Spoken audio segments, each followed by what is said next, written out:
وہ نائب قاصد تھا، پوسٹل سروس کے چیئرمین کے دفتر پر کام کرتا تھا۔ وہ صاحب کی فائلیں ڈی جی کے آفس لے جاتا تھا، فائلیں وہاں سے اکاؤنٹس برانچ جاتی تھیں اور پھر ان فائلوں کو واپس چیئرمین آفس لانا بھی اس کی ذمہ داری تھی۔ بندہ محمد بشیر کی ذمہ داریاں یہیں تک محدود نہیں تھیں، بلکہ گرمیوں میں صاحب کے آنے سے پہلے اے سی آن کرنا اور سردیوں میں ہیٹر جلا کر دفتر گرم کرنا، میز کی صفائی، ڈسٹ بن کلیئر کرنا، باتھ روم میں تولیہ، صابن، ٹیشو پیپرز، ٹوتھ پیسٹ اور ماؤتھ واش رکھنا، صاحب کی گاڑی کا دروازہ کھولنا، ڈگی سے بریف کیس نکالنا، مہمانوں کا استقبال، چائے پانی کا بندوبست، ٹفن باکس کھول کر لنچ لگانا، برتن دھونا، صاحب کا کوٹ اتارنا، میٹنگ سے پہلے کوٹ پہنانا، صاحب کا بریف کیس گاڑی تک لانا، صاحب کے لیے دروازہ کھولنا، صاحب کے جانے کے بعد دفتر کو اپنی نگرانی میں لاک کرنا، بیگم صاحبہ کی فرمائشیں پوری کرنا، خان سامہ کو سبزی، ترکاری، گوشت اور اناج کی دکانوں تک لے کر جانا، درزی سے کپڑے لانا، بیگم صاحبہ کے جوتے تبدیل کرانا اور دھوبی کے ساتھ حساب کرنا بھی اس کے فرائض میں شامل تھا۔ لیکن ان تمام فرائض کی ادائیگی کے بعد اسے صرف 8,000 روپے ملتے تھے۔ یہ 8,000 روپے اس کی کل متاع تھے۔ زندگی کے تمام تقاضے 8,000 روپے کے اس کمزور سے ستون پر کھڑے تھے، اور یہ ستون روز دائیں بائیں لرزتا کانپتا تھا۔ وہ نسلوں سے غریب تھا، والد بھی نائب قاصد تھا۔ وہ فوت ہونے سے پہلے اسے بھی نائب قاصد بھرتی کرا گیا۔ تعلیم انڈر میٹرک تھی، اور یہ تعلیم بھی اس نے ٹھنڈی ننگی زمین پر بیٹھ کر حاصل کی تھی۔ بہنیں شادی شدہ تھیں، مگر وہ بھی حسرت ناک زندگی گزار رہی تھیں۔ ایک بڑا بھائی تھا، وہ غربت کی وجہ سے بھاگ گیا۔ وہ آخری بار کراچی میں دیکھا گیا، اس کے بعد اس کی کوئی خبر نہیں ملی۔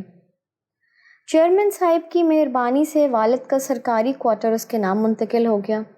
یہ بوسیدہ بدبودار کوارٹر اس کی کل کائنات تھا۔ لیکن ٹھہریے، کوارٹر کے علاوہ بھی اس کی ایک کائنات تھی۔ یہ کائنات بوڑھی بیمار والدہ تھی۔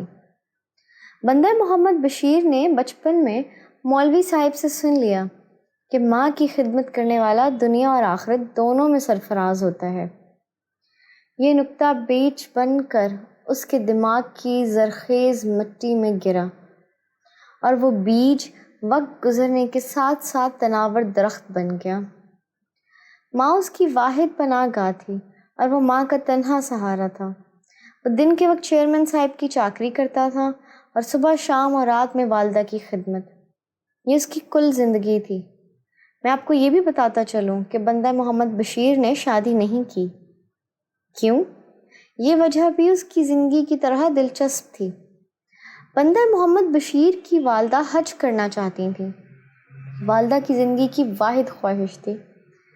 بندہ محمد بشیر جب ماں کی گود میں تھا تو ماں اسے تھپ تھپاتی تھی، ہلاتی تھی، لوریاں دیتی تھی، ساتھ ساتھ کہتی جاتی تھی کہ میرا محمد بشیر مجھے حج کرائے گا، میرا محمد بشیر مجھے مکے مدینے لے کر جائے گا۔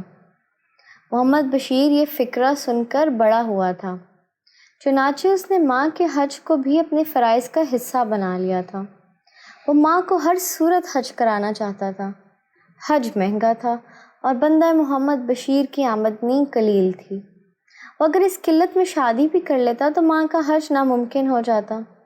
چنانچہ اس نے ماں کے حج تک شادی نہ کرنے کا فیصلہ کر لیا، اور وہ ہر ماہ اپنی قلیل آمدنی سے 1,500-2,000 روپے بچا لیتا تھا اور ماں کے حج فنڈ میں جمع کر دیتا تھا۔ یہ فنڈ چونٹی کی طرح رینگتا رینگتا آگے بڑھ رہا تھا۔ ہم سٹوری کو یہاں روکتے ہیں اور آپ کو یہ بتاتے ہیں کہ لوگ محمد بشیر کو بندہ محمد بشیر کیوں کہتے تھے۔ اللہ تعالیٰ نے محمد بشیر کو عاجزی اور انکساری کی نعمت سے نواز رکھا تھا۔ وہ جس کو بھی اپنا تعارف کراتا تھا ذرا سا جھکتا تھا اور سینے پر ہاتھ رکھ کر کہتا تھا، بندے کا نام ہے محمد بشیر۔ سننے والوں کو ہنسی آ جاتی تھی۔ لوگوں نے آہستہ آہستہ اس کا نام ہی بندہ محمد بشیر رکھ دیا۔ وہ اس ٹائٹل پر خوش تھا۔ وہ درخواستوں میں خود اپنا نام بندہ محمد بشیر لکھ دیتا تھا، اور یوں وہ سچ مچ بندہ محمد بشیر بن گیا۔ واپس ماں کے حج کی طرف آتے ہیں۔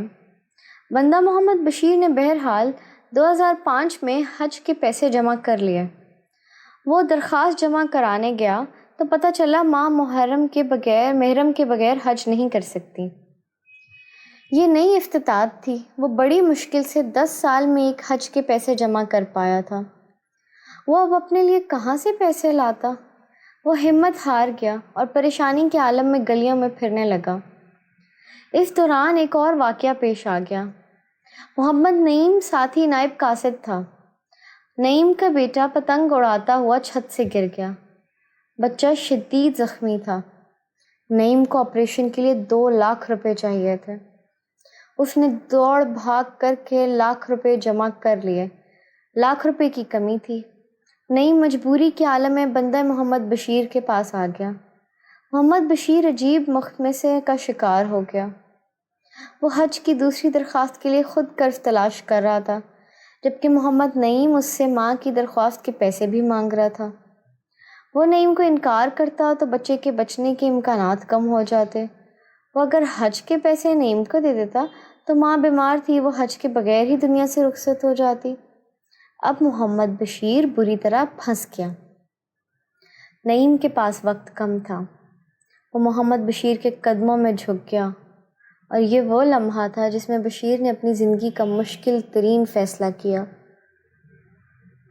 وہ گھر گیا، الماری سے رقم نکالی اور نعیم کے حوالے کر دی۔ وہ اس کے بعد سیدھا مسجد گیا، 2 رکعت نماز نفل پڑھی اور اللہ تعالیٰ سے گڑ گڑا کر دعا کی، یا باری تعالیٰ، میری کوشش میں کوئی کمی نہیں تھی، شاید آپ ہی کو منظور نہیں تھا۔ اب آپ میری ماں کو صبر دے دیں، آپ اسے حوصلہ دے دیں۔ یہ دعا کم اور دوا زیادہ تھی۔ وہ اطمینان قلب کی دولت سمیٹ کر گھر واپس آیا اور گہری نیند سو گیا۔ بندہ محمد بشیر کا اگلا دن حیران کن تھا۔ محکمے نے 2 اسٹاف ممبرز کو سرکاری اخراجات پر حج بھجوانے کا فیصلہ کیا، اور قراردادی ہوئی۔ بندہ محمد بشیر اور محمد نعیم کے نام نکل آئے۔ محمد نعیم کو ہسپتال میں اطلاع دی گئی۔ وہ سیدھا دفتر آیا، چیئرمین سے ملاقات کی اور محمد بشیر کی زندگی 10 سال تک ماں کے حج کے لیے رقم جمع کرنے اور پھر یہ رقم زخمی بچے کے آپریشن کے لیے دینے تک ساری داستان انہیں سنا دی۔ چیئرمین کے ماتھے پر پسینہ آ گیا۔ محمد نعیم نے چیئرمین سے عرض کیا کہ میری درخواست ہے آپ میری جگہ محمد بشیر کی والدہ کو حج پر بھجوا دیں۔ میں جوان آدمی ہوں، مجھے اللہ تعالیٰ مزید موقع دے دے گا۔ چیئرمین کے پاس انکار کی گنجائش نہیں تھی۔ نعیم نے درخواست دی، چیئرمین نے منظوری دے دی، اور یوں بندہ محمد بشیر اپنی والدہ کو ساتھ لے کر حج پر روانہ ہو گیا۔ محمد بشیر حج کے دوران اپنی ماں کی جی جان سے خدمت کرتا رہا۔ یہ خدمت دیکھ کر ایک ساتھی خاندان متاثر ہوا اور حج کے دوران ہی اسے بیٹی کا رشتہ دے دیا۔ وہ اور اس کی والدہ واپس آئے۔ چند ماہ بعد شادی ہوئی۔ سسر نے بیٹی کو جہیز میں 10 مرلے کا چھوٹا سا مکان دے دیا۔ یہ لوگ نئے گھر میں شفٹ ہوئے۔ لڑکی پڑھی لکھی اور سمجھدار تھی۔